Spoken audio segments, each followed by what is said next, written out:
গতরাত গতরাত প্রায় 2:30টার দিকে গোপন সংবাদের ভিতরে জানতে পারি যে বিহার ইউনিয়ন বাগিচার মোড়ে শাহজালাল সহ অন্যান্য আসামিগণ ধারালো অস্ত্র নিয়ে নাশকতার চেষ্টা করছে। আমি দ্রুত আমার অন্যান্য পার্টি সহ ওখানে অবস্থান করি। অবস্থান করার পর ওখানে তাকে না পাওয়ার পরে তার বাড়ি সার্চ করি। সার্চ করার পরে তাকে পাওয়ার পর তাকে গ্রেপ্তার করি। গ্রেপ্তার করার পরে আমাদের থানায় 2টি নাশকতার মামলা আছে এবং অন্যান্য 4টি চাঁদাবাদের মামলা আছে তার বিরুদ্ধে, আর 2টা মার্ডার মামলা এবং আরও অন্যান্য মারামারি সহ 8টি মামলা। তার মানে মোট তার বিরুদ্ধে 16টি মামলা রয়েছে। আমরা তাকে গ্রেপ্তার করার পরে আমরা তাকে আইনগত ব্যবস্থা নিয়ে বিজ্ঞ আদালতে প্রেরণ করব।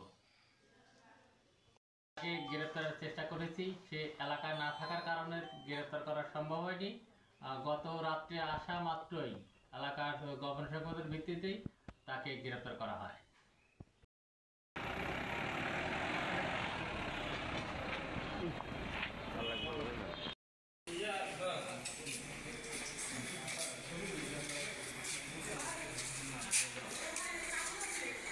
গাড়ি লাগাইছে